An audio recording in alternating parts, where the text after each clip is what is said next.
Good afternoon, everybody. Thanks very much for joining us on a Sunday afternoon. I really appreciate it. I know how busy everybody is. We have a really great group of folks here. I think Jason already kind of pulled the audience. I personally, as a graduate of HBS, actually as well as Cal, I think it's just great for us to have a chance to get to know people from the other schools and then some kind of friends and family here as well. So we are excited to have you here. In addition to a great audience, we've got a very important topic. This is helping prepare our kids for success in life, which in many ways we define focused on school years up front, middle school, high school, college, and then kind of beyond. So I'll talk more about that in a moment. I'll very briefly introduce myself. So I'm AJ Gandhi. I'm a graduate of HBS, class of '98. I'm also a graduate of Haas. So I was a bachelor's at Haas in '91. So great to have our schools here together. Day job, I'm a sales executive at a company called Ring Central. My most important role is I'm a dad. So my two daughters are the ones who checked you in. So Zara is 12 years old, a 7th grader, and my younger daughter, Kira, who's a 5th grader and 10 years old. So lovely to get them involved. So let's just kind of think about context. What's interesting about this topic and this audience is, we're a group of high achievers. And that high achievement was demonstrated by getting into what people these days are calling elite schools. And many of us have done not too shabby in our professional lives as well. Now, as we look to today, especially in terms of getting into schools, because that is sort of this, this definition of success that a lot of people talk about, it's a pretty different world. It's really, really competitive out there. When I talk to my friends, their comment is like, it would have been very challenging for me to get into, into Harvard or Stanford or, what the school that I got into if I were applying today. Many of us actually, quite humbly say, I don't think I'd have a chance. And now we have children. And we want the best for our kids. We want them to be happy. We want them to be successful. And so there are a number of topics that I think are filling our heads and oftentimes kind of anxious questions. Maybe the meta question first is, what is the definition of success for our kids? There's a lot of focus on a pretty narrow definition, and that is getting into a, quote, elite school. And that's certainly very important. But, I think the numbers would say not every one of our kids is going to necessarily get that kind of admittance. But for many of us, that is a goal. So it would be great to hear more and get some insight, because it's pretty different than when we were students about that. And another question that I think fills many of our minds, certainly my mind as a dad, is, well, how do we help our kids? We hear about this mix of, hey, kids need to learn for themselves, but we also have learned a lot from our experience in the world, and we want to impart that to them. And we see kind of extremes. We see some parents who are paying thousands of dollars per month, tutoring kids at places already that are pretty elite, like Harker and Menlo. And then you have others who are taking more of a laissez-faire attitude, letting their kids figure it out. So these are pretty important topics. So with that, I've gotten to know my friend Jason here over the past couple of years. And what I love is his background. So he has a background like most of us here in this room. He was a technology executive for many years. And then he decided to follow his passion 10 plus years ago and start a second career, really working to help enable the success of youth. He's run a couple of companies in this area, focused on sort of mentoring, tutoring, and helping kids get into schools. And now he runs a firm called 3EQ. He's going to tell us a little bit about, well, what does 3EQ mean? And he's also written a book, which was my first exposure to him, called Young Leaders 3.0. And it kind of profiled, just the different stories of success of about, 20 plus kids at different stages.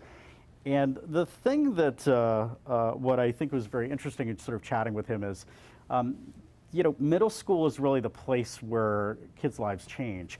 Elementary school is actually generally a pretty safe and comfortable place.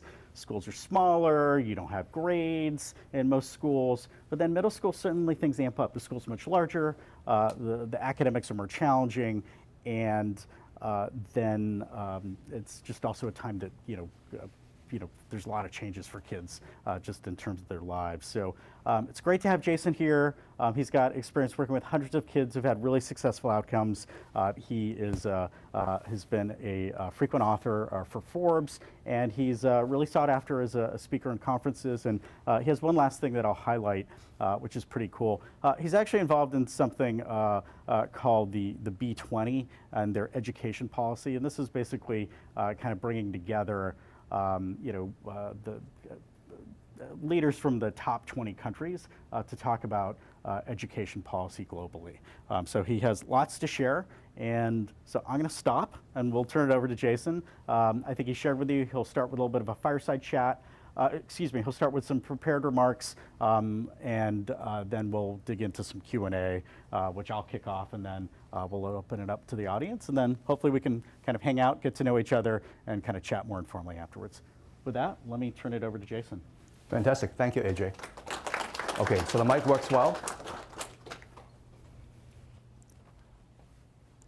Okay, thank you very much, everyone, for coming on this Sunday afternoon. It's an honor and pleasure to be here amongst parents and high-achieving, some youngsters I see, right? There you go. There's one right there. And a live example sitting here as my flipper. Sorry, the clicker doesn't work today, so I'm going to have to do a little bit semi-manually. I've, like AJ said, I've been doing this for about 10 years so far, since I got out from my Berkeley engineering degree in 1984.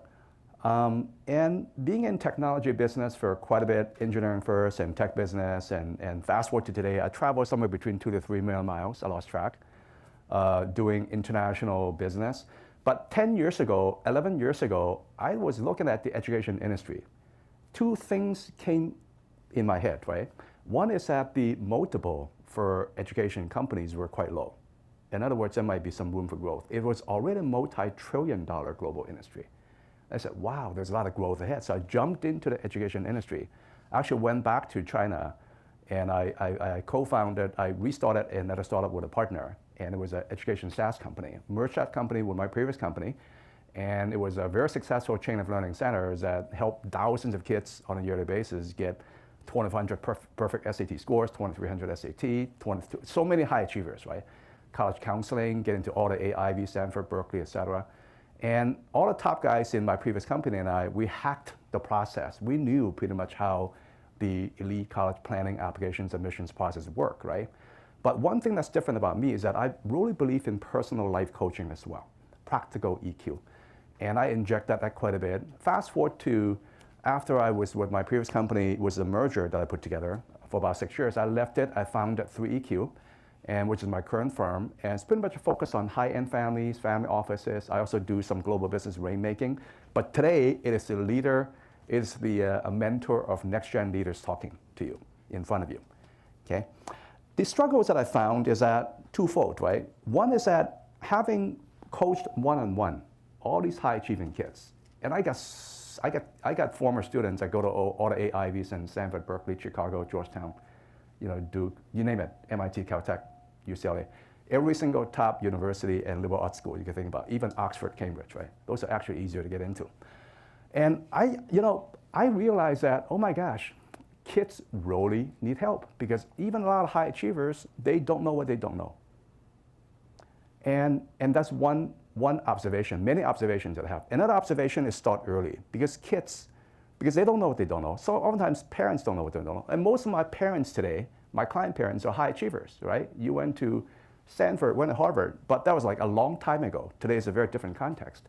And so the parents that are humble enough to come to me for help, they realize that, okay, just like right now, mentorship is so hot, right? So why don't I fill out what I'm missing and try to maximize helping out my child, right? And also his or her well-being is so important.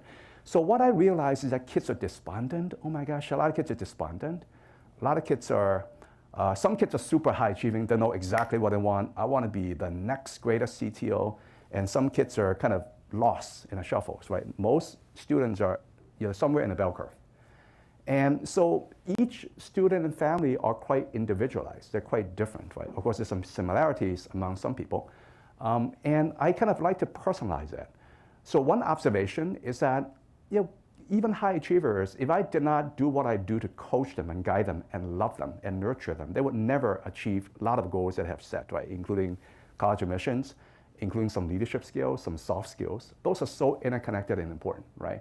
Second observation that I have is that so many people, it really pains me. I see this all the freaking time. 3,000 data points, right? My 9 clients, they come to me late, say, hey, Mr. Ma, I want my kid to go to Stanford and Harvard. I was like, duh, so does every single parent.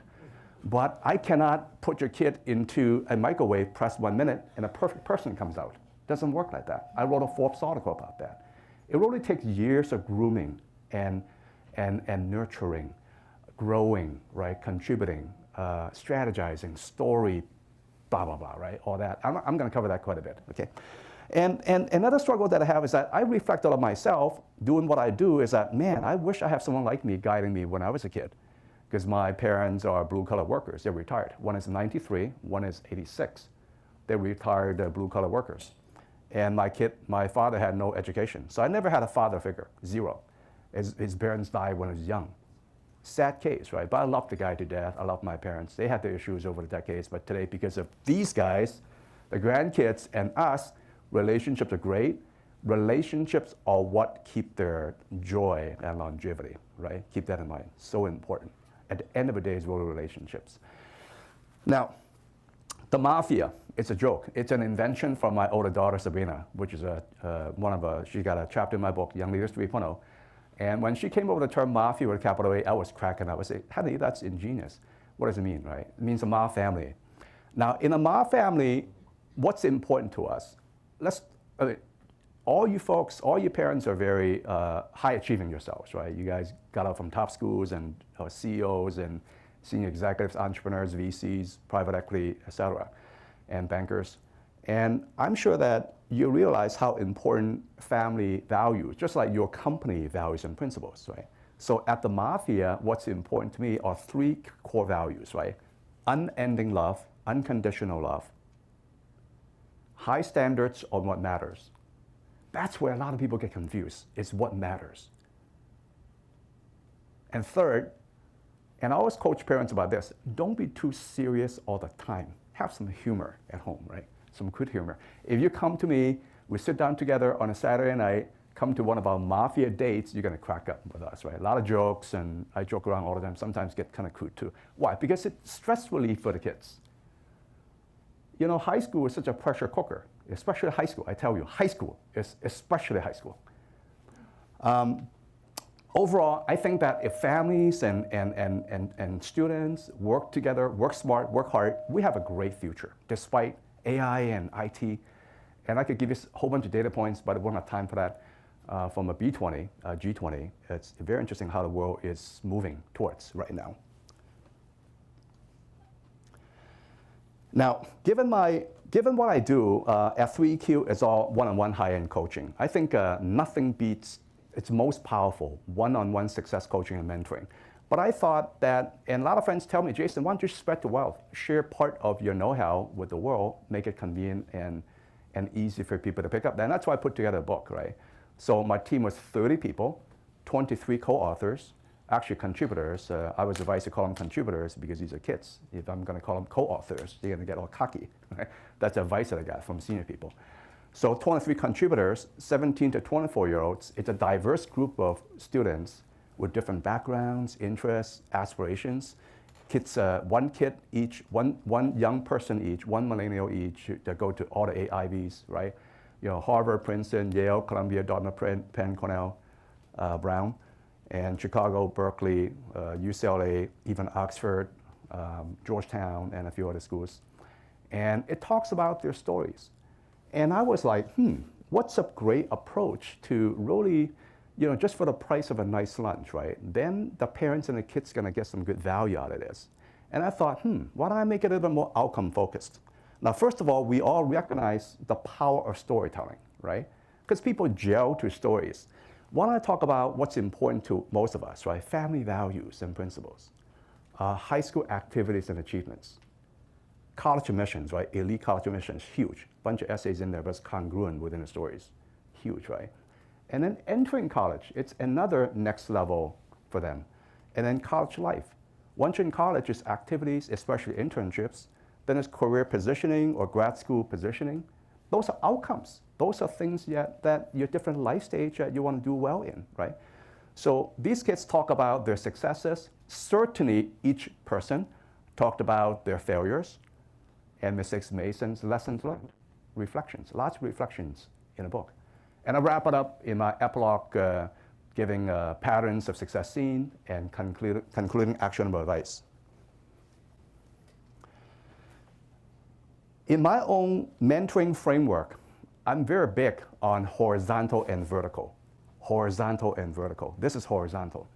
What I mean by horizontal is that whether you're 13, 17, 21, 27, 37, 47, 57, we should always be continuously honing our 4S. What do I mean by that? Your story, which is driven by your belief system or your blueprint on how you work, how you think the world works, and how you work in your world. Second thing is strategies and also strategic solutions and your strategic vision. Most people don't have that without some guidance, right? Okay, high school, strategies for coursework, right? Even oftentimes I even help students pick the right optimal coursework for the next term and then teach them why so that they learn how to do that in the future. It's kind of like performance goal and learning goal. I'm very big on that, performance goal and learning goal. Unless you are all powerful, you know everything, then you got nothing to learn. But you always have something to learn. But there's performance you want to achieve, correct? So strategies are very important. College admission strategies is so complex. Oh my gosh. You guys got into Harvard, got into Stanford, got into Berkeley decades ago, throw that away. Please don't waste time talking about your past. It's totally irrelevant, okay? I walked in, I got into Berkeley engineering. Why? I didn't even prep for the SAT, went there twice. And the number of whatever APs I took looked like a total wimp compared to these guys. She's taking 12 APs right now. Not right now. I mean, anyway, I'm sorry. So strategy and tactics, live example, right? Live example. We beat up each other all the time for fun. Soft skills, so important. Soft skills. I am very big on, while I'm guiding kids to maximize the chances to get into the right best fit schools, especially for high school seniors, and also juniors and much younger and much older as well. But soft skills, I got, what about critical thinking, strategic thinking? You hear that quite a bit, right? Especially for applying to top schools. So important. And creativity, creative thinking. And a lot of some parents and some families kind of lose track of that, especially a lot of Asians in Asia, some Europeans in Europe, right? It's more test prep, linear thinking, test culture, which I think is very unhealthy. Third thing is communication skills, okay? One-on-one, be more Socratic, right? Be a great conversationalist. I train all my students to be great conversationalists. Great listening skills, great public speaking skills. Of course, some of these skills would take months or quarters or years to hone. It's okay, depending on the person, right? Public speaking, okay, strategic listening, self-talk, super important. I'll go deeper into that. Writing skills, especially first-person essay writing, right? Those essays, are you kidding me? Like the last that I calculated, my current, my daughter, like 24, 25 essays or something like that, long, short essays, and including revisions. You're looking at close to 100 revisions or whatever. And depends on the kid. The student could take dozens of hours, could take over 100 hours just on essays, right? Brainstorming, drafting, revisions, edits, and things like that. It's got to be 100% your authentic work. Got to be 100% your authentic work, the child's. Parents, please don't ever write for your kid. Don't do that, okay? I even wrote a Forbes article, college admission cheating is a learning moment for China. It's a headline by the Forbes managing editor, right? He wanted me to kind of advise the world about that, right? And so important. So skills are very important. Lastly is interpersonal social skills, right? And it's ever more important. Social media, separate subject, but I think it's more like anti-social media if applied the wrong way because of the addictive technologies, algorithms built into some of the social media to maximize your attention. And do they really care about you at the end of the day? Not really. Now, I respect them because we all run business, right? Profits and so that, we have to grow that. But that's something to manage. I'll talk about that in the middle school stage after this. Lastly, vector. I like the word vector because vector to me means a visionary direction that adapts dynamically along the way, right? Because you have to be adaptable, dynamic, but the vision doesn't change, right? The strategy might get adjusted, tactics might get redeployed or new tactics and all that. Now, the next thing that I sort of cross-reference with is what I call 3 EQ. To me, EQ is just not emotional intelligence. It's not enough for me. I like to lift the words social and leadership as well, and pragmatic or practical. So to me, EQ or 3 EQ, my definition, which is my company name, but my company's, you have to spell it out, THREE, EQ, because number 3 EQ is taken by someone else. Duh. So it's practical, emotional, social, and leadership intelligence. Even for you parents, right? I'm sure that you're thinking there, sitting there, what about myself? I should really kind of consider maybe honing this part of my 3 EQ. It's a continuous process. I'm very lucky to lecture at Stanford. One of the few guys that get invited to guest lecture at both Stanford and Berkeley. And my recent lecture at Stanford, at the technology entrepreneurship course, I think, it's about, the title was How to Hone the OS and Apps in Your Entrepreneurial Mind and Soul. Big room of both undergrads and graduates with an adjunct professor. She's a managing partner for a venture capital firm. And really, they were pretty inspired, right? But what I mean is that it's mind and soul. Is not just goal achievement, right? But really, the most important thing is hone yourself, what's inside you, your brain, your nervous system, your spirituality. When I say spirituality, I mean things you cannot measure in a lab. It's not, it's not materialistic, right? It's not religion, really, but it's really your internal OS software. How's that? Okay. Overall, before I move on to the verticals to wrap up the horizontals, I think it's very wise for young leaders and also, guess what, for parents as well, myself included, as a tail end baby boomer. I'm that old, by the way. I feel young. I feel energetic. It's so important for young leaders to develop and hone continuously your 4S and 3 EQ. So important. Because by doing that, you're happier, you're more joyous. Your self-talk is even more joyous. There are tricks of the trade to do that over time. And without adjusting your belief system, or certain part of a belief system, which is pretty much a set of big global rules and if-then rules, and it's kind of the rules in your head, how's that, to make it simple, right? And the conversation you have, right? If that is not changed, or if you could adjust that, upgrade that, maybe do a slight identity shift sometimes, you could have a breakthrough. Or you have a new strategy or real super sharp tactic, right? That could result in a breakthrough. And most important and quickest is that if you could adjust your emotion and state of mind, that's an instant breakthrough. Oftentimes people go into some deep work with the wrong state of mind and they get nothing done sitting there 10 hours. But if you flick yourself into a greater high-performing state, you get a lot more work done with less time, and you're joyous. You have time to hang out, go to rock concerts, go to hip-hop concerts. This high achiever here next to me, she goes to more concerts per quarter than I've been to all my entire lifetime. And I've been to the Steve Miller Band 3 times, way back in the 80s, right? I don't know how she does it, right? But she gets straight A's and 12 APs and do crazy high essays, but having fun, joyous, net. Of course, she has her stresses, she has her pressures and occasional depression. That's normal. That's normal for kids. Don't worry too much about that. But the net profit, net, is that they're joyous, right? That should be a goal that parents should have. My kid should be high achieving and also joyful, both, right? Not just over tiger mom them, tiger dad them. I see a lot of parents doing that is not healthy, okay? All right, let's move on to the life stages. Teens or tweens, middle school, teens, and the millennial. One of the Forbes articles that I wrote is called Why to Start Preparing for College in 6th Grade.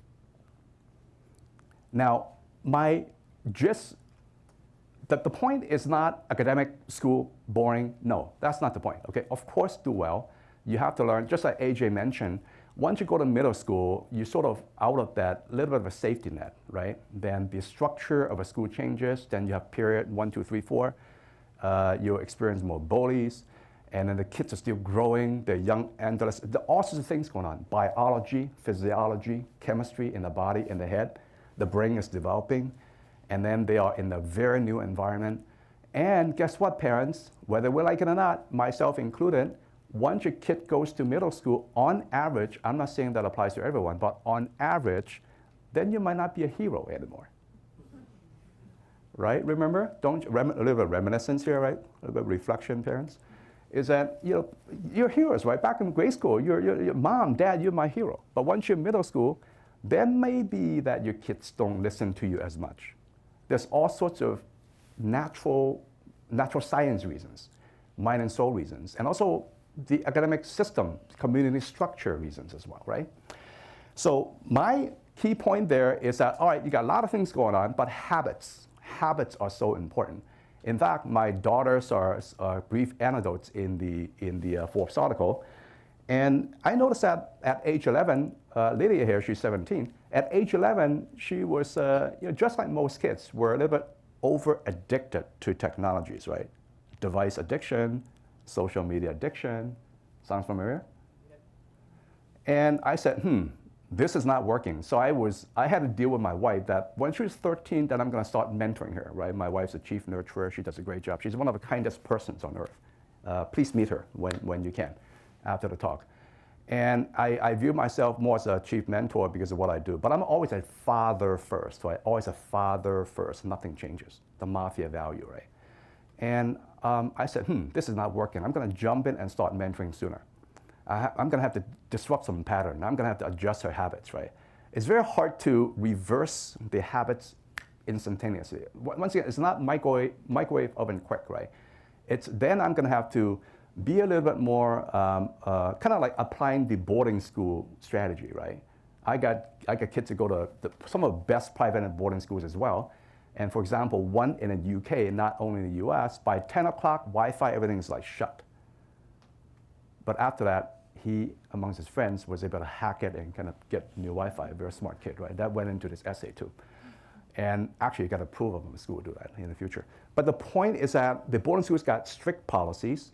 Now, the strictness, some of them are good, some are bad. But a good part is that discipline forming is conditioning them to be a bit more disciplined. Because if you cannot focus on something important in a stretch of time, you're not going to succeed in life, right? We know how difficult business is. You have to be able to focus pretty well, right? And that's the whole point. The point is about habits, right? There's different types of habits at home. Next slide. At home, study habits, online habits, social habits, at-home habits. Having those habits is so foundational because to me, middle school is really kind of like pre-high school.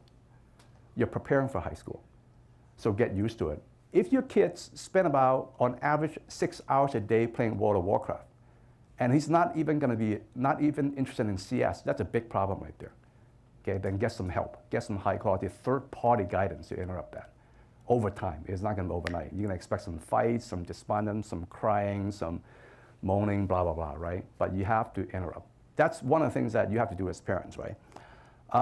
Middle school, academics are still quite important. Learning is always very important. It's not just education, it's real learning. Get used to it. Get good grades.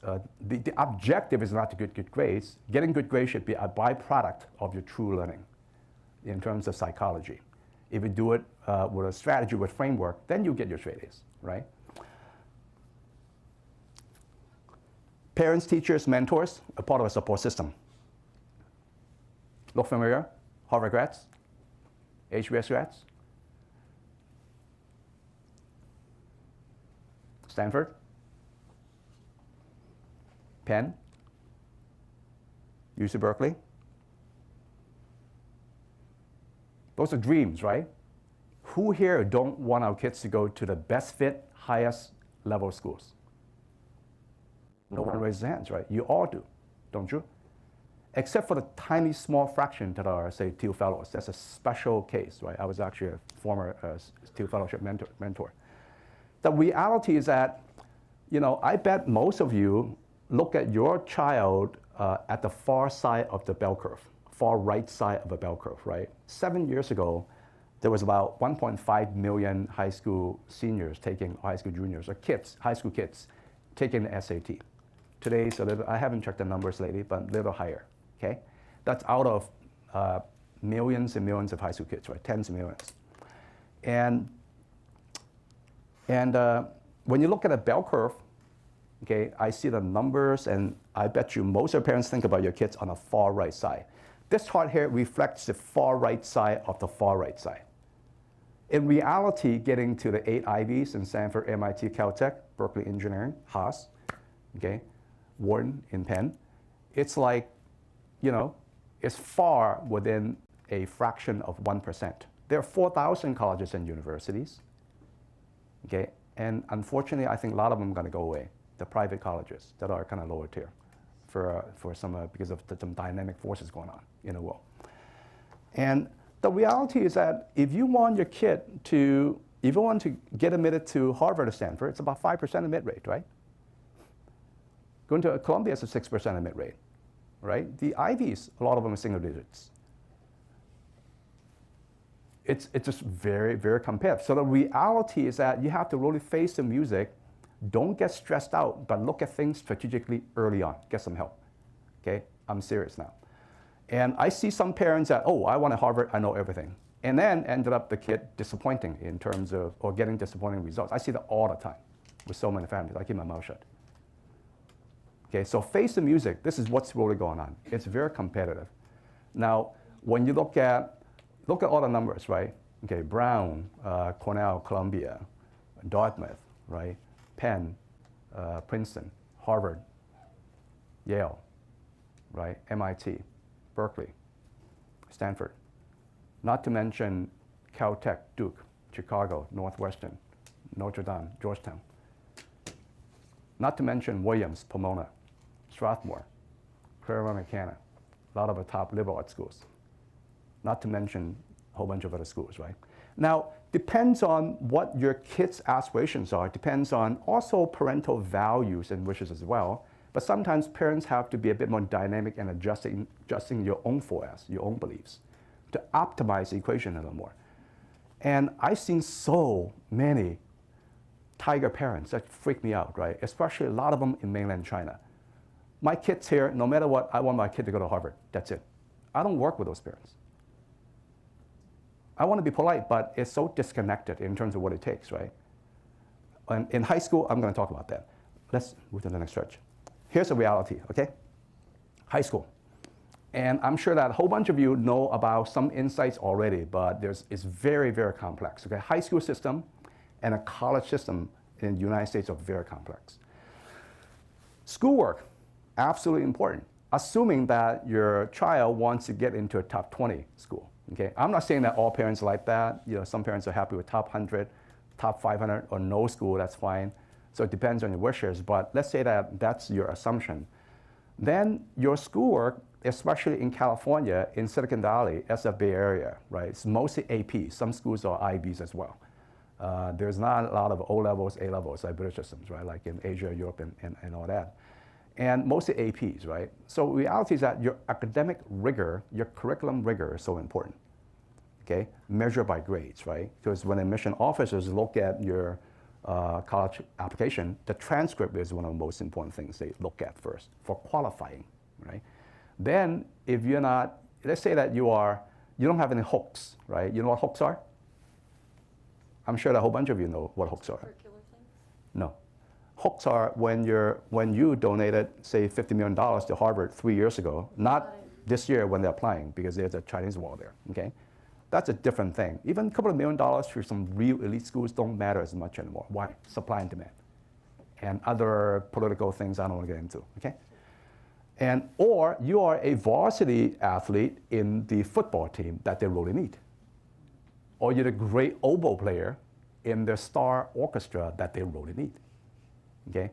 Or you are the favorite nephew of a powerful professor at this XYZ school. Professors, some faculty in many top schools got a lot of power. They could influence. I'm not saying every school is like that, but it depends, right? Every school, I treat them with great respect. It's their individual personality, right? Their individual character. And so for students and parents, they have to recognize that. A lot of respect, right? Like when I talk to Harvard, when I talk to Yale, I know a lot of people are top admins as well, but it's not because of that I help a lot of kids get into top schools. It's because I help them based on their merit, right? Their story is so authentic, so likable, so different. Just like making a movie, right? What's a movie? Movie, it's about character. It's about story. And your production, the quality of your character, the quality of your storytelling, and your quality of production. There are great movies out there that I really enjoy. There are great movies out there I go, man, such high potential but wasted because of poor storytelling, you see. And communication so well, right? Those essays, are you kidding me? Oh my God, I see so many kids starting late, not getting help, and getting peers to review essays. It's kind of like, you know, you notice when you go to a golf course, right? You see a lot of people swinging, golf swings. A lot of them are total amateurs. They keep practicing, you know, 50 balls, 100 balls, 200 balls, keep practicing. You know what they're doing?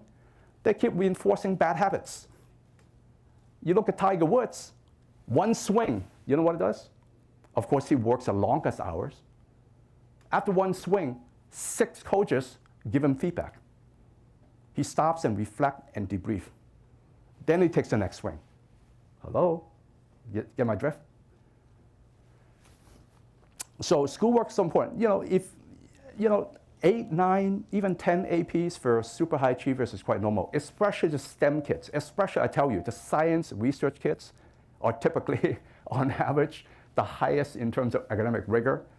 Olympiads, right? A few totally crazy exceptional ones go to RSI, right? The Research Science Institute in MIT, right? Or medical kids, medical research, Simmer in Stanford, right? Clark scholars in Texas Tech. And some of the top formal programs are not even in famous universities. It could be in second-tier universities, but the program itself is A+, right? There's a whole bunch of real top ones in Boston University. I mean, Boston University is a great school. I mean, it's not Harvard, but some of the programs are real kick butt, you see. And a whole bunch of different TASP, right? Telluride. You could get into Aspen with Jeff Bezos, one of 12. Oh man, I would bow to you, right? And those kids are lifted out already. All right, that might be, I mean, those are exceptional, right? But most of us are not that crazy, correct? There are different ways to skin a cat. Don't over worry. The key thing is that really craft a great story that's congruent, and I guide my kids all the time. And to make sure that it's something right for them, they feel they're always the decision makers, okay? Remember, the students are always the decision makers, not us parents, not as mentors, advisors. Okay? They are the decision. They have to bake it in. It's authentic to them. Keep it in mind, very important now. Grades are very important, super important. Trends are important. If you're low, get high. If you're high, stay high. If you're high, don't go low for no reasons. Unless you have a medical reason, you got a doctor, you know, excuse, right? Second thing, activities. School year, summer. It is so important. Activities. Not only, you know, a lot of parents in Asia, they kind of, because of their own background, because of a limited understanding, it's a testing culture, like Gaokao in China, right? Many schools in most parts of Asia and other parts in Europe as well, it's a testing culture, which I think is very unhealthy. It's got no connection with how the real world works, right? The real world is much more dynamic, right? So they come in, talk to people with this kind of a test prep mentality, even though they admit that, oh, I know this, I know that. But you could tell that the belief system, the story is still kind of test prep, right? But the activities are so important. The activities is that not only are your kids supposed to do well, learn well, there are many tricks of the trade to every single component of your high school career, okay? There are many tricks of the trade that are interconnected. And one feeds to another. Is a multi-dimensional cause-effect chains, right? It's not linear. So there's no linear thinking. And activities, my older daughter Sabrina, she's chapter 1, not because she's number 1, because my book is 23 millennial leaders, 17 to 24-year-olds. So when I published it, she was 17, she was the youngest. So youngest to the oldest in terms of chapter numbering. And for her, you know, even back in the freshman year, she was clueless in high school. And because she was clueless and because she was so kind of stressed, right? She always gets straight A's, but already getting into this very rigorous thing. Dad, you know, I don't have any activities. What should I do, right? We brainstorm a little here, and then she decided to form a club. It's called the Act of Random Kindness Club. the ARC club, right? And she did what one of her BFFs. And through her sophomore year in high school, she did a poor job. Because during her sophomore year in high school, I don't want to overcoach my kid, right? Especially my kid hears from me all the time. In high school, she dictates, she's like a Hitler, and there's no passion, there's no juice, right, with her peers. She started out in a detention center. It was so boring that she wrote in her essay, it cracks me up, right? That it was so boring that kids, my members, felt like they're in detention. And then as she progresses, there are a couple of moments that really changed her, that really pivoted her, that really motivated her. One moment that I remember, beautifully written, she wrote, I was like, wow, I didn't know about that. Because I learned so much about my students and my kid, reading the essays, right, and also guiding them. And there was one point where a friend of his was going to cut himself with a razor, and she lent her shoulder for him to cry on. And that really affected her. The second moment is that when she went to a rural village in a kind of a internship in China. And in Silicon Valley, affluent bubble, kids are sheltered, kids are smart, very intelligent, but a lot of them, frankly speaking, is a bubble. You know that, right, parents? And so I figured out, hey, you know what? She loves it. And she went off and kind of experienced like poverty, real poverty. It's not a manufacture, it's a real thing. And she befriended someone her age, and she was, the young kid she befriended, she was so kind, so happy, despite being poor, lent her the bed to sleep on, and they were walking in cornfields, and cornfields sleeping her eggs, sunray licking her face. I remember her essay very vividly. And that came back, she's more grateful. She learned, deepened, being a Christian, okay? Then she realizes how important to be grateful. And that just drove her to when her junior year started, and she was just a different person, on fire. Set up a board, set up structures, recruited people, boom, boom, boom, boom, boom. Junior year took off. And in no time, her club became the second largest club ever in the second largest public high school. I mean, I coach kids, and even she got into some private high schools, but I know how to coach kids and go to public schools. It's fine. Depends on your thing. And that became so energizing, so inspiring, and it caught on. She even wrote a kit on how to start your art club. Even Gunn High School, I think Poly and Gunn in Palo Alto, model after, formed that. Whole bunch of top schools in Silicon Valley, public and private, right? Whole bunch of schools in California, SoCal. Today, when I look at,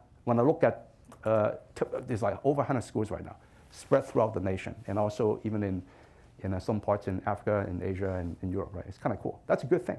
Because the objective there is to really, she was feeling so despondent, depressed, that why don't I help myself and also help other kids by forming this, by doing, right?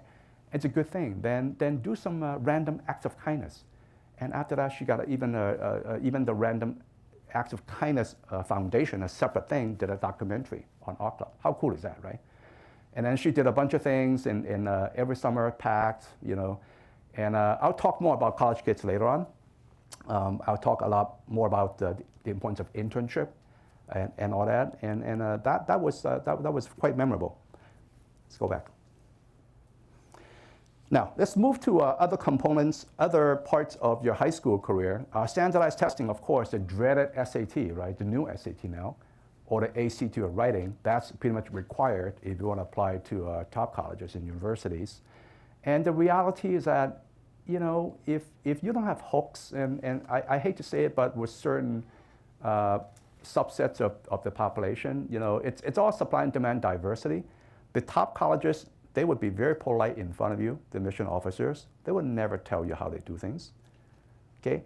They are not on average looking for only well-rounded kids. They're looking for a well-rounded class of maybe specialists or standouts, or maybe some well-rounded kids as well. When you say well-rounded, it means that you have to be good in soft skills as well. I remember when I met the assistant dean, admission director for Penn, he's now with Georgetown, years ago. He said that, did you know that the majority of the students, our midst, into Penn are actually introverts? I said, is that right? I didn't know that. I said, I think I get it. We talked. Okay, they're still very good communicators, right? Reflections and so on. That was kind of cool. That was real cool. Standardized tests, okay? I think, some numbers for you. I think it's kind of hard. I mean, the admissions offices of real top schools, they look at your academic performance, they look at your standardized testing. It's sort of like qualifiers. I'm not saying that's strict for them. It's more like qualifiers. And they should have some hooks, right? Then if you're not in the ballpark, it's very hard for them to justify.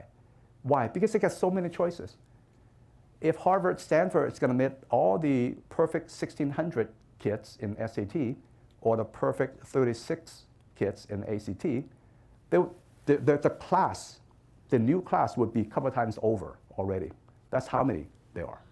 So they have to look at other things, your character, your story, your fit, blah, blah, blah, right?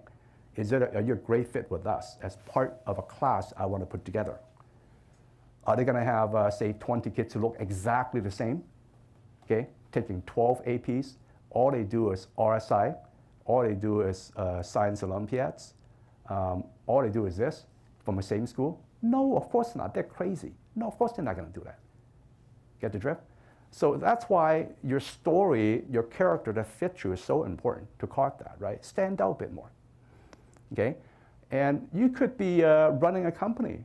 You could be building a company. You could be participate in, I got so many crazy examples I can imagine. I've seen all sorts of students or high achievers. It's very delicious when I look at their backgrounds, right? I got the nerdiest of the nerds.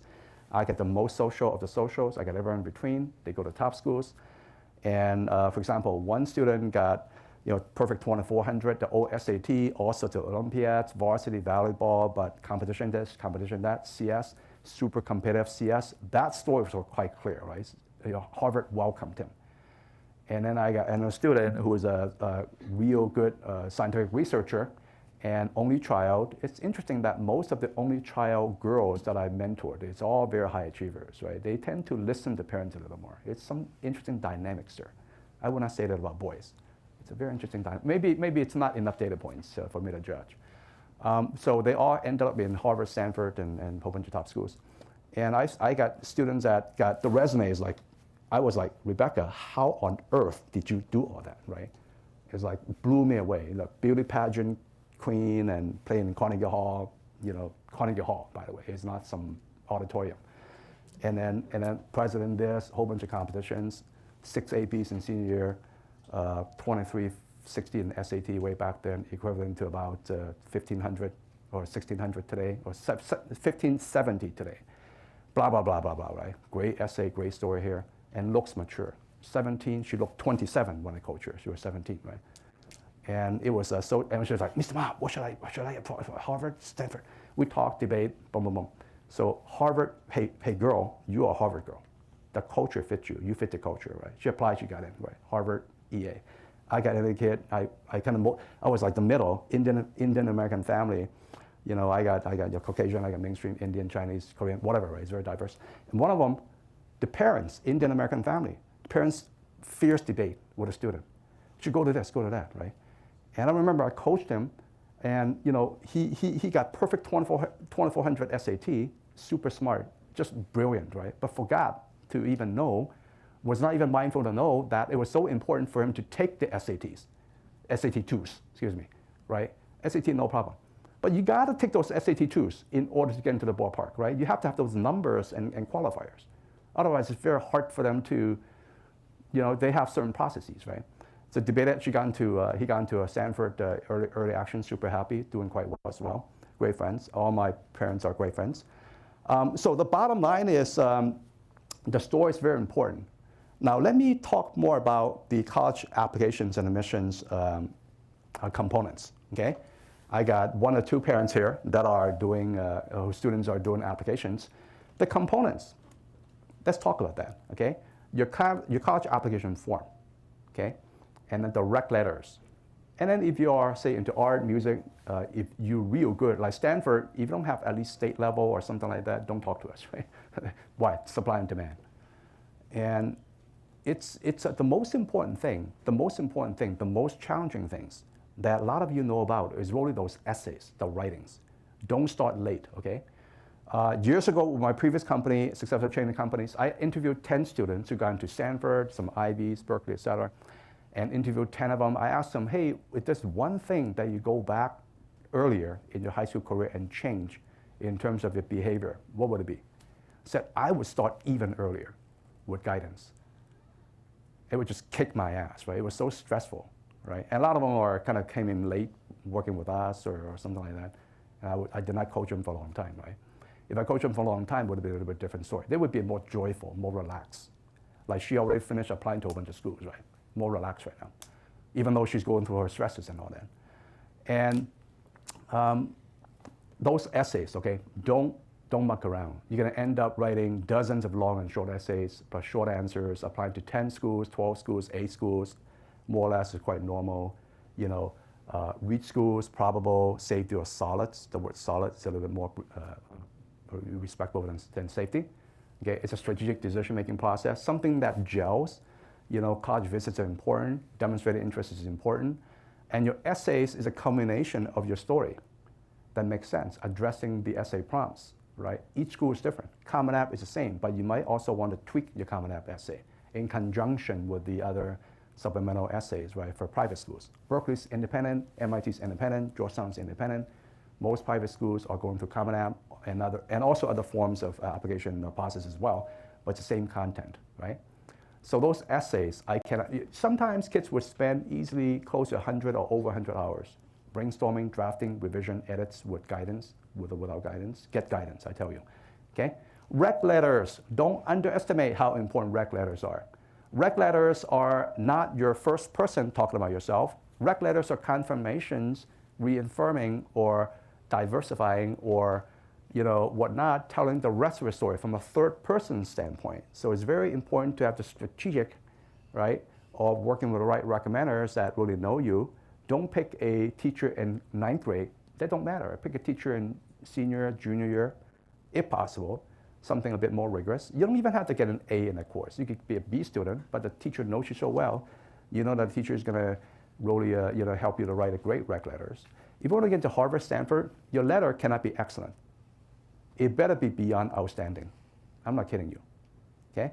So keep it in mind. Because why? Supply and demand. You're talking on the far side. You're talking about the far fraction of 1%. Here's a joke for you, okay?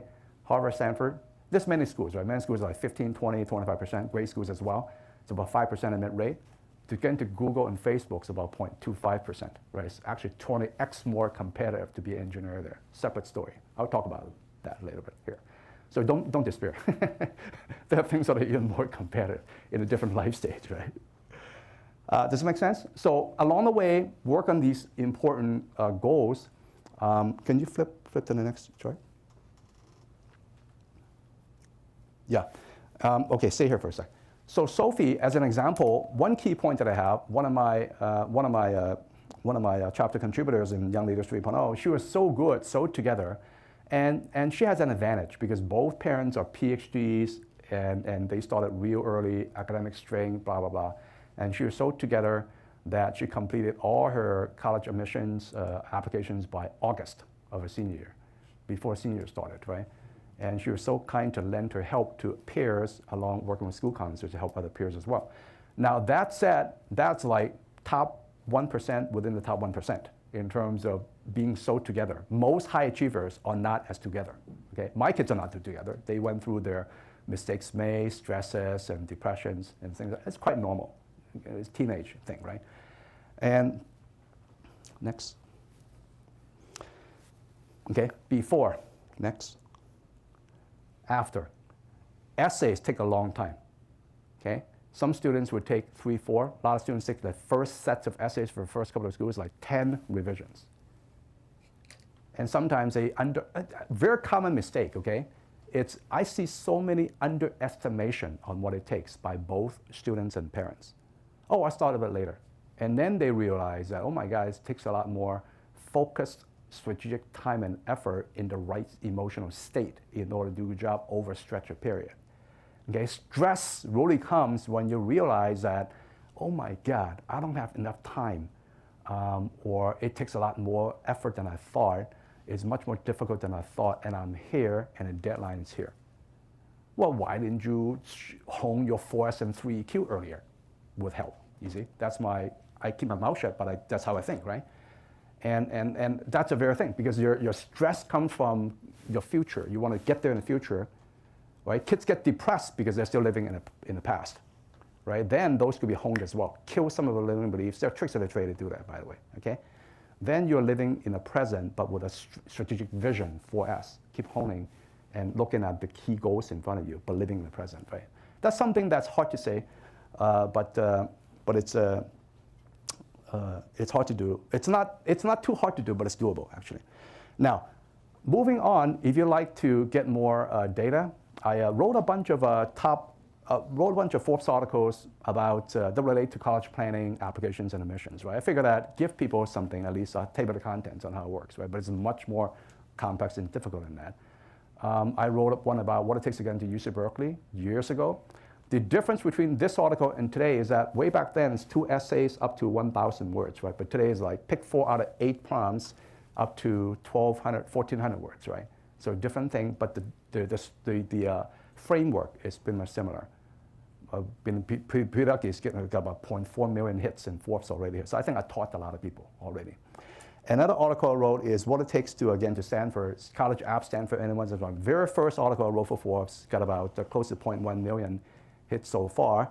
And a lot of it's quite relevant as well, you know, about the psychologies involved, right? And I'm very big on practical psychologies, right? It's pretty much your story and your emotional state combined, right? Practical psychology, pragmatic psychology, borrowing from Tony Robbins, right? In the Forbes, in the College Apps Stanford article, at the end I said, you know what, just like what I mentioned at first is the child, you cannot, once again, you cannot put the child in a microwave oven, right? Press a button and a perfect kid comes out. It doesn't work like that. It's a slow cooking process with nurturing support, with the right dynamic guidance, help and all that. It's so important.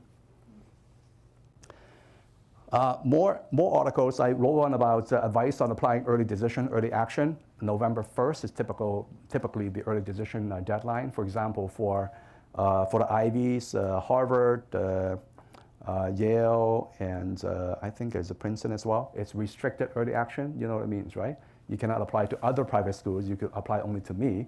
Early decisions are like Penn, Columbia, Brown, and Cornell. Those are early decisions. Right? Stanford is restricted early action or single choice early action. And early decision, as you know, as some of you know, is that it's legally binding. Once you get admitted and you also accept the financial aid terms, you have to go. Then you have to tell all the schools you apply to and withdraw your applications. It's legally binding, okay? Early action, you could wait. You could wait until, you know, when you get the rest of your college admission results, right? Admitted or denials by, hopefully more admits than denies, by late March and early April. Then you decide by May 1st, you see. And this article, unlike most articles I have, is more kind of a little bit essay-ish. This one's more of a cookbook. Boom, boom, boom, boom. Here's what you do. Boom, boom, boom, boom, right? Finally, I also wrote this article anticipating that, hey, we're not gods and goddesses, right? We're human beings, right? For almost all kids, almost all students, you're going to get a share of admits and denials. It's okay. It's okay. Don't worry about it, right? So how do you handle college admissions rejections?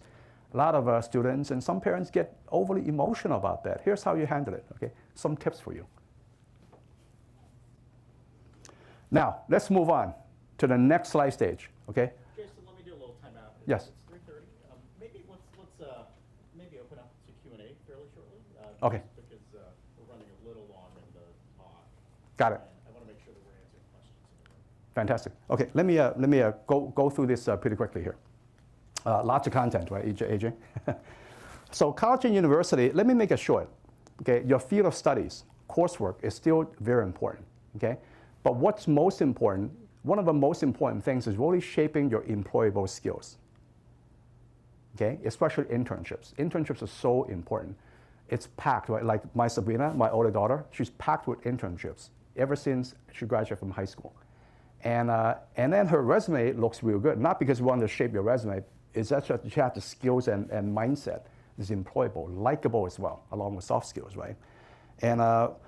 And for Sabrina, different, you know, she got into Georgetown, she got into a couple of Ivies, and because she's still 4th grade, and she actually got into, got her first admit letter when she was 16, right? But, you know, she denied Ivy, she denied some Ivy, she denied Berkeley, she likes Georgetown because of the value share that they have, right? And today, she actually pivoted from liberal arts and business to computer science, which is quite unusual. So in a way, she's been on a catch-up mode, right? But learned super fast, and people like her, and got her first job offer already, which is quite sweet. And but she's learning and a little bit stressed about picking up the hard skills she needs and all that. So in college, career positioning, job hunting are important. There are strategies for that, or grad school prepping. If you want to go for a master's in MA or MS, in most cases, it's best to go straight and get it done in a year, right? MBA, for whatever reason, take a couple of years, get the work experience, you guys know that, and go back if it fits within your future aspirations. And faculty, social, family, support system, mentors are just as important. Make sure not to be light on that. Next.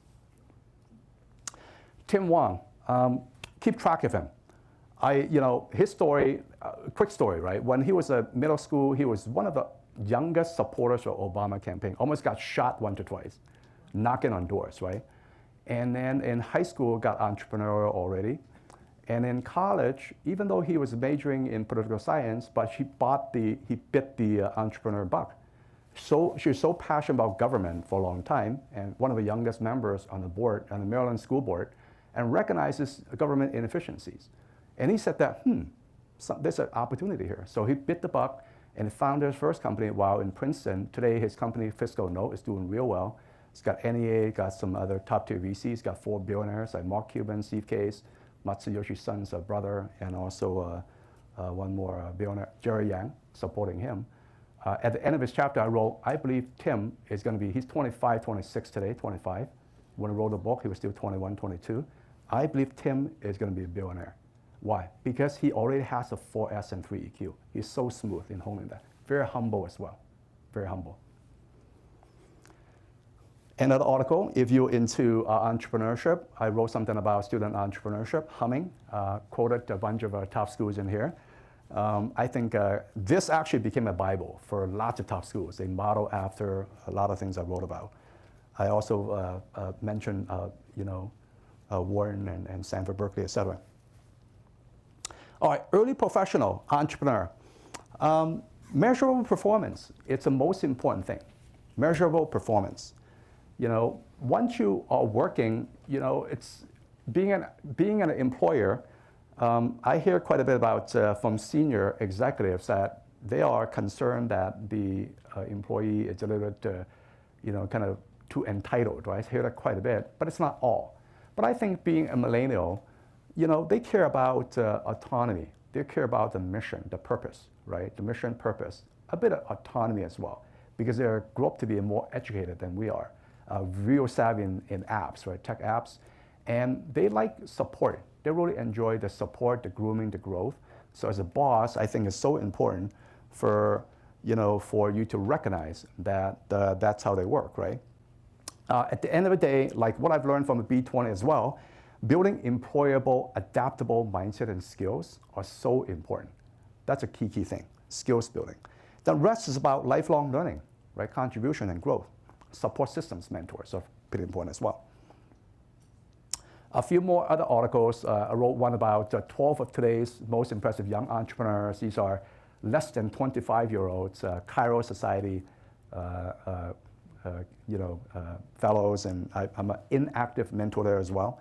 And another article I wrote is called How Unconventional Learning is Reshaping Higher Education. Not only formal education, but there are some practical programs out there that help you to keep growing, keep contributing, right? So in fact, the world is moving toward that direction in some ways.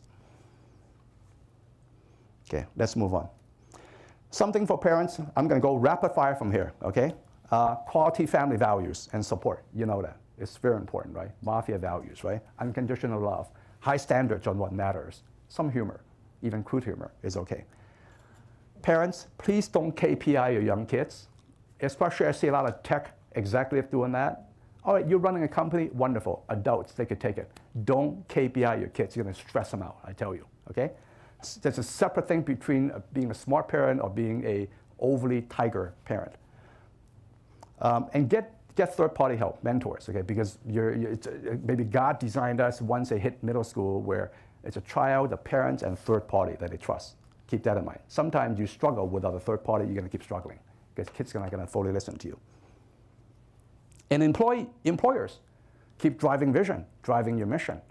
The vision, what is the vision? Right? Future outcomes articulated today in a video form. Mission, important set of goals in front, right? Continuous. Your culture. And organization is about people and culture, isn't it? Right? And learn to relate to the millennials, the Gen Ys, and also the upcoming Gen Zs. They're very tech savvy, but it's a different breed, right? Relate to them, support the needs, but demand quality work. Okay? Support the growth, support their contribution. They believe in environment, they believe in missionary, they believe in purpose, but don't let them get away from being too entitled, okay? And maybe if they're over-parented, kind of maybe help groom their habits as well. But demand quality work as well. If wrong person, fire fast, okay? Hire slowly, carefully, fire fast. So important. Implement practical quality education, third party, group one-on-one success coaching, masterclasses necessary. It's so important. Don't just do it yourself, if you don't have the expertise in-house. And it's about people, culture, systems, right? When you run an enterprise, when you run a company. I have one final fourth article wrote is how mentors shape CEOs, elder leaders, as well as young leaders. I think you're gonna enjoy this article. It's pretty deep. The next thing here is, why don't we flip through all this? My book is another resource for you, whole bunch of different stories. Enjoy it at your leisure. All right, let's quickly go through this, okay? A couple of actionable tips for you and or guiding principles in terms of honing primarily the soft skills part within the 4S. I joke OPM is not OPM, okay? Don't get freaked out, parents. It's for you and I, you and I. But be outcome focused, have a vision. Be outcome focused, start with an end in mind, like Stephen Covey mentioned that, right? Be purposeful. Why is it important? That should be the next question you ask, right? Is what and why, right? What do you focus on and why is it important to you? And then your massive action plan to make it happen, not the other way around. That strategic sequence is so important. Plan and execution, compete with the best potential, your best self. Okay, and become like what I mentioned at first, become a critical thinker and also a creative thinker, a strategist, okay, like careful planning, but also be a great executor. It's important. Work through others as well, either leaders and team and all that, right? Hang with winners, right? Jim Rohn mentioned you become the average of the 5 people you hang out with. That's why for young people especially, don't hang out with losers that spend 8 hours playing World of Warcraft all day. Hang out with people more successful than you are. Be humble, learn from them, learn from each other. Set up and tune up a support system, no matter how old you are, so important. Even parents have a support system, okay? We can talk about that. Apply the power of proximity. Right here, you're in the best place, right? Silicon Valley, SF, and all that, we're in the best place. Be sincere, responsive, thorough. Those are natural things, especially in sales and marketing, dealing with customers, and also dealing with teachers. Smile, smile more. I think some people are too serious. Have some fun, joke around. It's great for relationship building. Share and give smartly. Okay, don't give to the panhandler in SF downtown because after you give them $1, they're gonna buy alcohol. Okay, and remember, you walk around and you don't give them money, and the next second they're gonna swear at you. Please don't give those people. You have more important thing to do. Give to more smartly. And hone resourcefulness. Oftentimes it's not about resources, it's about resourcefulness, right? Resourcefulness is one of the most important soft skills you have to build. There's all sorts of resources in your head, in your mind, in your brain, your nervous system, your body, your family, your friends, your school, your community, right? Online. But how do you become resourceful? I always say that no matter what, you could be a professional entrepreneur, but be entrepreneurial no matter what you do. Doesn't mean that you're gonna start a company. More creative, more resourceful. Help your boss, make your boss look good, achieve, right? Build tenacity, resilience, grit, so important, perseverance. Become a great storyteller and communicator. Cannot say how important that is, even as a high schooler, when it comes to college applications or grad school applications, right? And some of the more creative job applications as well, right? Listener, speaking, writing, self-talk, those are communication skills. That's some of the things that I do all the time with my own students. Learn continuously. Better yet, become a world-class learner. Mark Zuckerberg was a great CEO at age 21. I don't think so. But he was already a strong world-class learner with a strong 4S to begin with, and learned very quickly, get all sorts of mentors and advisors around him. You can see on his board of directors on Facebook. And today he's an awesome, crazy CEO. He knows all the tricks of the trade, right? But it took a while, wasn't it? Made some mistakes too. Be coachable. Listen well. So important. Engage, connect, contribute, grow, because without a sense of contribution, achievement, and growth, yourself, helping others, you will never feel fulfilled. Basic human needs, okay? And being humble with a doses of gratitude, humility, forgiveness, generosity, compassion, empathy, those are very important. Sometimes empathy, one-on-one, maybe you don't have time for every single individual person because you're on a greater mission, and that's okay, okay? So it depends on your sense of purpose, what's important to you as well. Debrief, reflect, fine-tune often. And finally, implement a fitness program, okay? I cannot emphasize how important it is for you to take care of your physiology, okay? Oxygen, IO, input, output. Okay, when you're stressed, the best way to fix your stress is to run around the block 500 times. Right? I'm joking with you. Gordon Gekko, right? Wall Street movie back in the 80s. But do push-ups, jump around, jumping jack, affect the physiology. Do things where you get more oxygen in, kind of CO2 out. Very important. Have a fitness program. I'm a baby boomer. I feel as energetic as a 29-year-old, right? It's scary to kids and parents sometimes. She knows it. So finally, reflect. How are your own principles and values? Reflect that. Okay, what room do we have for improvement as parents? Okay, and what are your kids' key life stage goals now, and also next level goals, present and future? And how are their current 4S and 3EQ?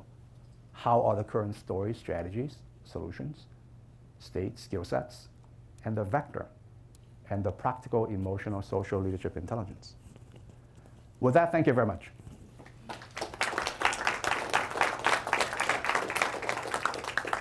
Jason, thank you very much. You covered a lot of ground. So we'd now like to open it up to Q&A. So what we'll do, I'll suggest we do it in 2 phases. So we'll go till about 4:05, so 20 minutes of Q&A for anyone who needs to leave on time. But Jason, can you run longer on Q&A if the audience has more questions? I'll be happy to stay until 4:30 if you'd like to. Okay, fantastic. So if you have questions for Jason, please raise your hand. I'll bring the mic to you. Yes, ma'am. I'd like to know how you handle a special learning issue, like with kids with special learning issues. Okay, how do you handle kids with special learning issues? What age group? 13-year-old. In terms of, does the kid have a classical ADHD? By the way, most of us have ADD, ADHD these days. He's in 8th grade and he's super smart and he's reading at a 5th grade level and doing math at a 5th grade level. Okay, I don't know your kid as well, but I think lots of encouragement, lots of nurturing. Get some tutors, okay, get some help to try to identify the places where he's weak at and kind of attack those weaknesses. But it kind of depends on your child. I don't know your child, and kind of ease it in. Some kids want it, boom. Some kids have to kind of ease it in. But get help. Focus on the parts where, for example, critical reading, right, or listening or whatever. You can identify very clearly about the academic skills that might be lacking. Because if the kid's at that age, and the next level is like high school, and if you want to be a bit of an achiever, then the rigor is quite high. Okay. And once you go to high school, it's a pedal to the metal situation. And I really admire high school students. I don't want to be a high school student myself right now, I tell you. The high achieving high school student, how packed they are. Does that sort of answer your question? Kind of? Yeah, feel free to ask more. Talk to me later. Yes, ma'am. Yes, sir. I guess, how do you bring your kids' attention to that they need to step it up, or if they aren't even aware of it, like you said, start early? I mean, I think most kids in middle school, they're just enjoying life and Correct. They don't have much pressures, and we go through a lot of the things because we're older and we see it, but at the same time, we probably didn't get that much from our parents. Correct. So I wanted to get your thoughts, and then curious in terms of your thoughts of, I have some friends who have their kids go to these summer programs at these top schools and spend thousands of dollars on it, And I want to get your thoughts, and you recommend those and which ones. Right. Okay. The summer programs, right, is a tactic for your child in order to upgrade his mindset and skill sets and direction. And, you know, look at Steve Jobs, okay?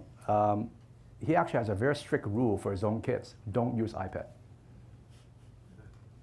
Okay, and some of our tech CEOs up in San Francisco, the common apps that you and I use, they have very strict rules on not allowing the kids to overspend time there, if at all.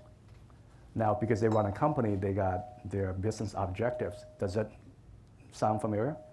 Okay, and take the boarding schools, a little bit of a benevolent tiger parenting, especially in middle school.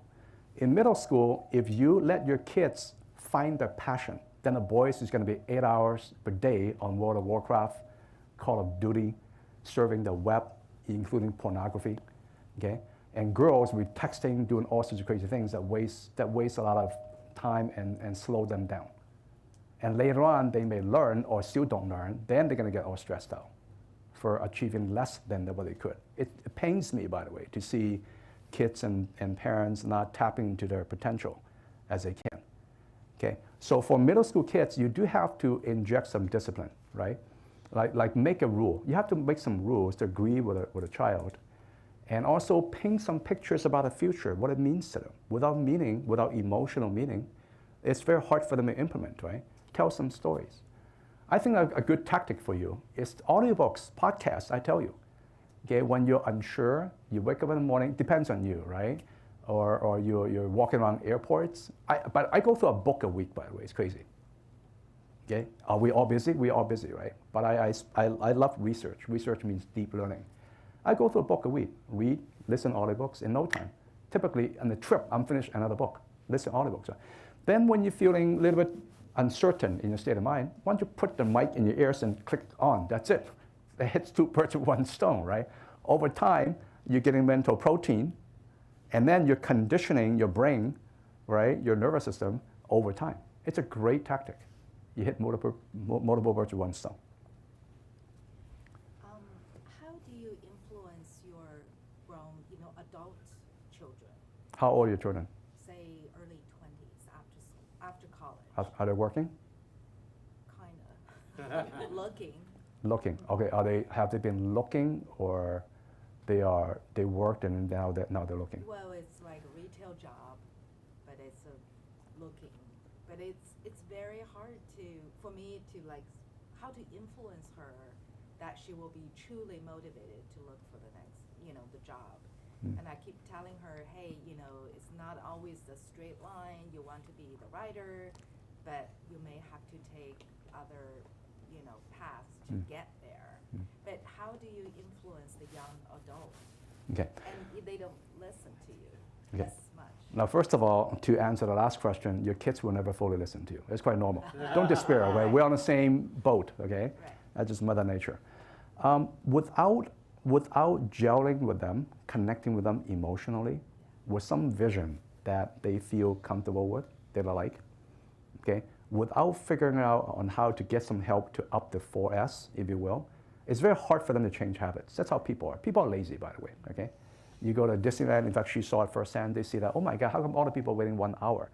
We could easily go to fast track. Boom, you're in, right?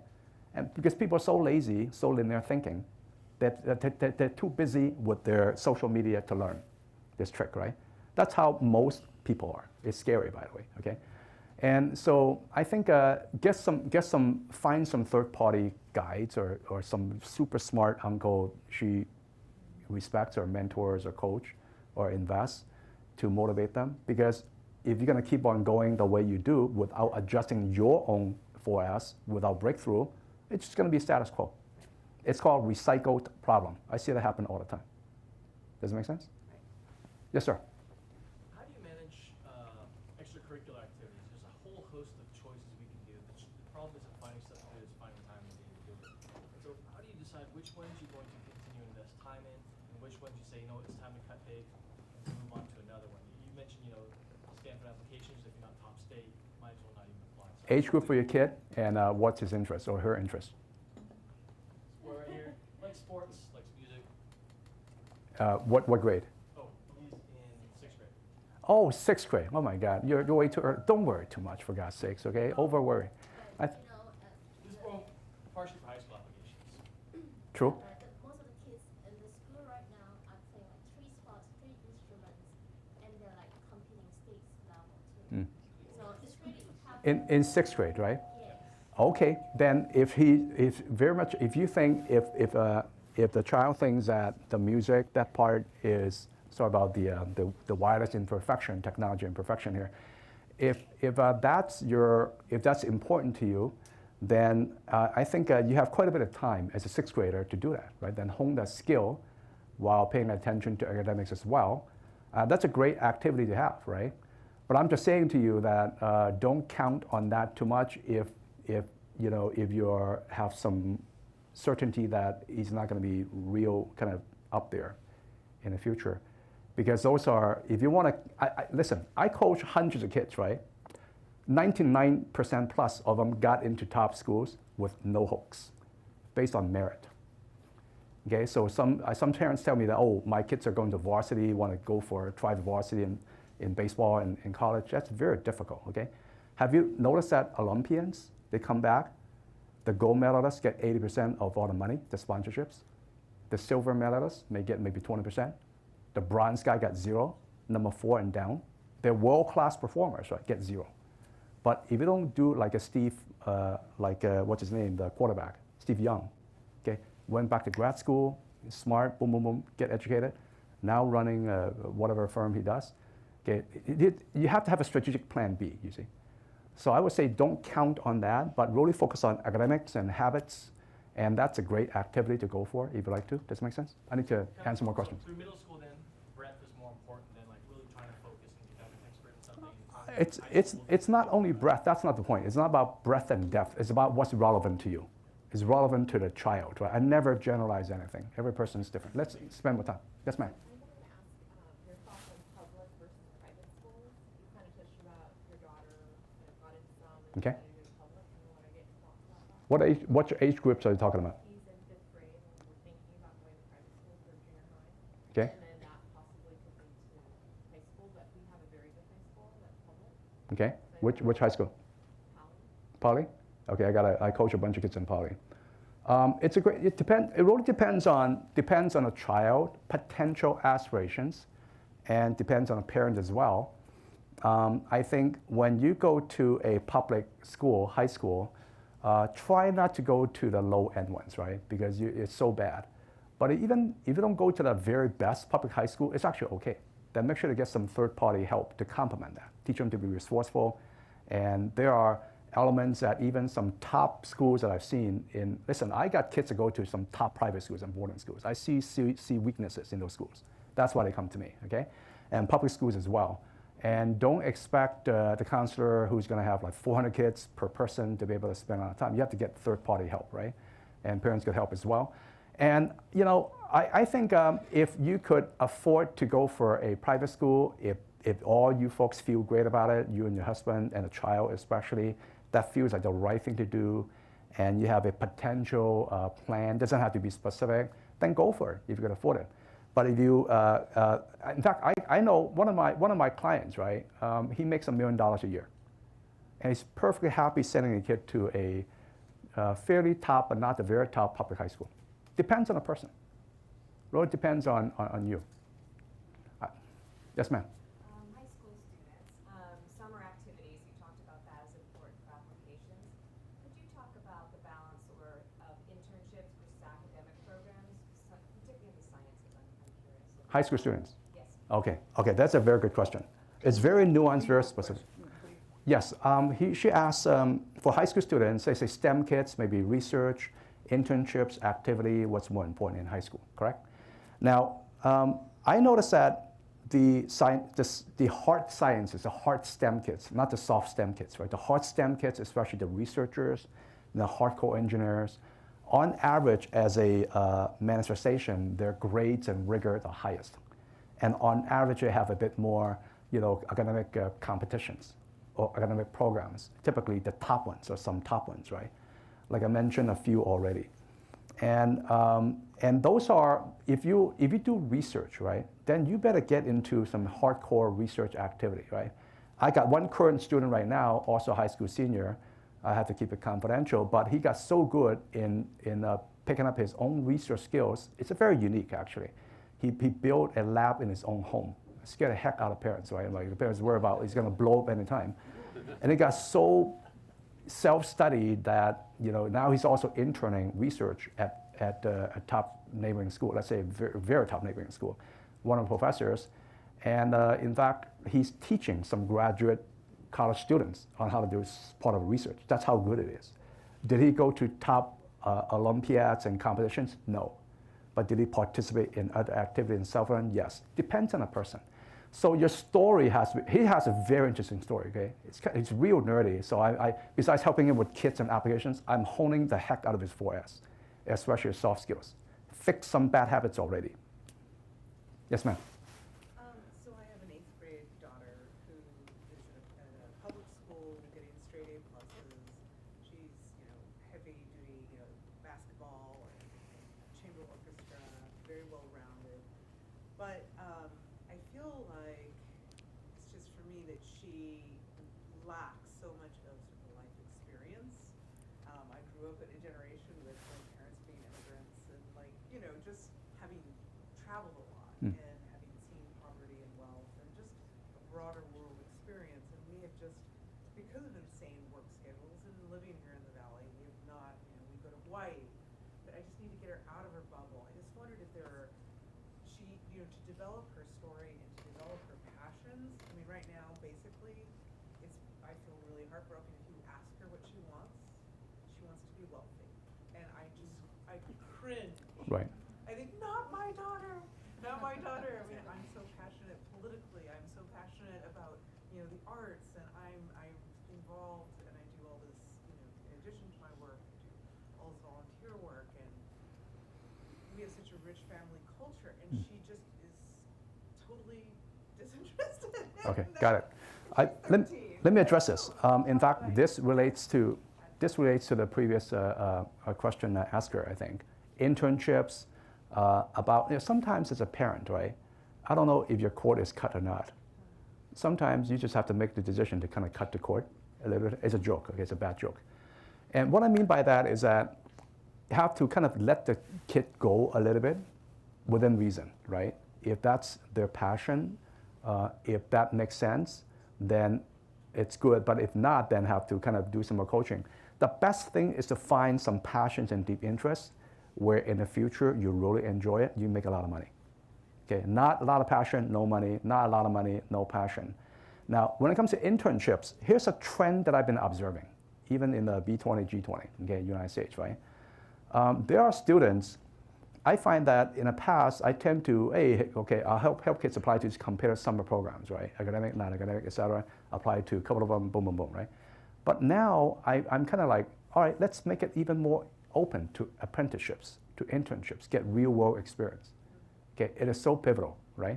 For example, my daughter here, I'm not gonna tell you the thing, but she never knew that she was very much into tech business until she's worked full-time, not close to full-time, not full-time. This summer with a tech startup, in a certain platform, and she really learned so much. That pivoted her, combined with her other extracurriculars, with a city government, et cetera. It really gels in. She really likes it. It's her decision, right? And she found her voice. She found clarity, right? It doesn't have to be super specific. Your child is still kind of young, which is good. If your child is already a senior in high school, then I'll be a little bit more worried. I want to spend more time with other parents. Yes? I have a question. I have 2 adult children, and they both at the end went to Berkeley, so they played successful. So I do also mentor other high school and college students. The one thing I think that my son and my daughter was successful is that they started from retail jobs. I see 2 different spectrums. One ended up at working at Facebook today, and one keeps struggling getting a job, even though they both went to the very good school. But then when I suggest people start with a retail job, I see parents or students cringe. Oh, they don't need it. But I felt like, especially one of my kids, they started retail job and really taught him a lot. And he such a compelling essay. He was such an introvert, having a lot of hard time with social communication, but he wrote a very compelling essay, got him into Berkeley. So I wonder what your thought about retail job. Okay, there's nothing wrong with retail jobs, okay? But probably don't work as a retail clerk forever because you make only $30,000 per year. That's not a good life to have, right? But if you combine what you got out of that, the skills you picked up, and then your child, just like your child and your child, are smart enough, maybe with some guidance, to pick up new skills. Volunteer, for God's sakes. Volunteer for nonprofits, right? Jump in and do a lot of self-learning, right?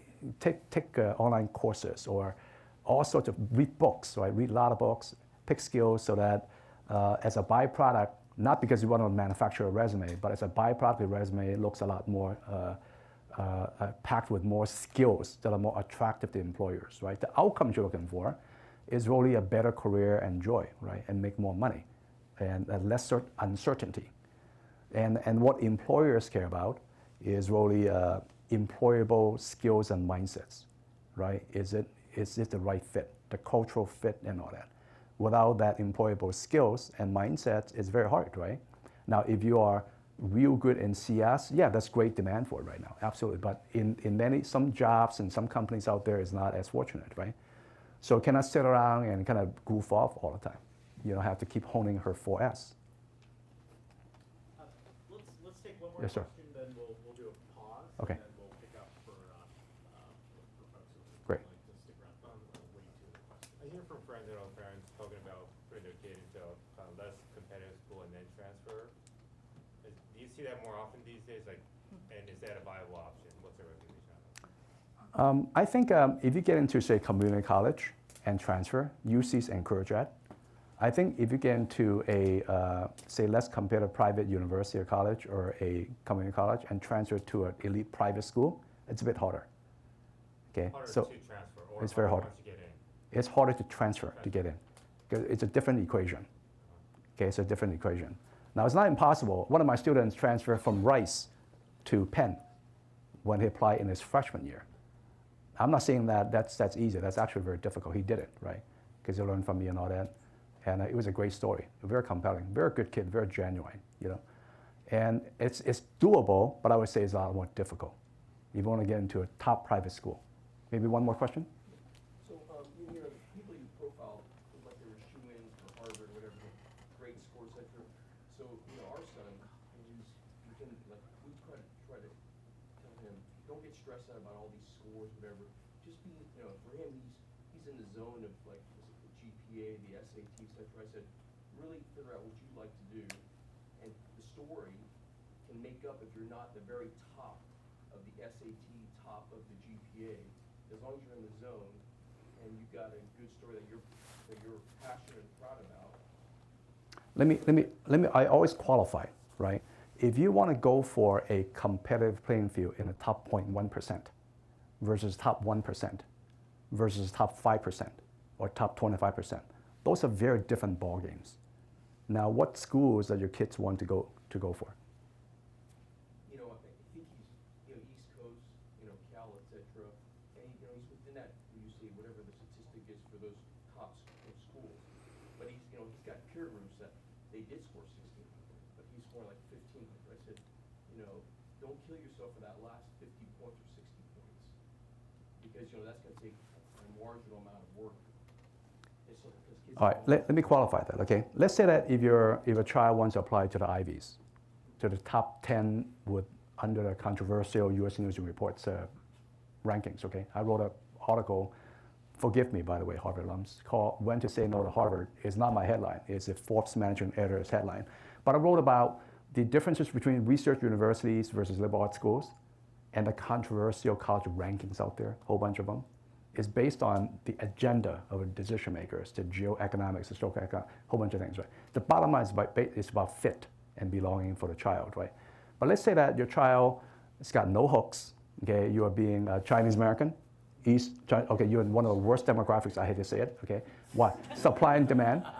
I hate to say it, listen, there's less than 6% population in the United States are Asians, okay? It's about 4 or 5 million Chinese, 4 or 5 million Filipinos. I'm not being racist. I'm just giving you some facts, right? You know, and then you got maybe 4 million Indians and less Koreans and Japanese. And it's mostly Chinese and Indian kids, mostly Chinese kids, Korean kids as well, right? And Harvard, for example, is about 22-23% are Asian Americans. Not bad at all, given that only 6% are Asian Americans in population, right? Now, that said, if your child, being a Chinese American boy without much hooks, look the same versus many other kids, then Harvard and Wharton, they got many choices. You have to think about that. So if your SAT is only 1,600, you say, oh, 50, 60 points don't matter. Totally matters, okay? All right, she got into the ballpark now. I was worried she does not. Totally matters, because once you have that 50, 60 points within the 15 to 1,600 range, the percentile differs quite a bit, every 10 points, okay? They look at those as thresholds, okay? And don't take over 3 times, it makes you look bad, your SAT or ACT with writing. Okay, take your ACT with writing, you have to do 3 SAT 2s, okay? Here's one of the many takeaways for you. You gotta do math level 2, don't do math level 1 for SAT subject tests, right? There's only 5 types, okay? Math, world history, US history, biology, chemistry, physics, language other than English, and and what else? There was one more I forgot. Literature, right? English literature, something like that. I think that's it, right? Only 5. So those tests are not very smart. It's like rote memory primarily. I hate it. Okay, many people hate it, but the system is not going to change anytime soon. And a lot of the schools, you might see some colleges and universities saying that, oh, we are test scores agnostic now. Those are not the very elite schools. Okay, Harvard, Princeton, Stanford, they compete like hell against each other. They're very nice to each other, but in business they compete fiercely. Think about that. Okay, so to get into the ballpark, you have to create a great story. That's authentic. Don't fake it. Does it make sense to you? AJ? Who we need to leave, please feel welcome. Really want to thank you for attending today. For those who have additional questions for Jason, we'll just continue on, but I'm going to give folks a chance to really thank you very much. Thank you.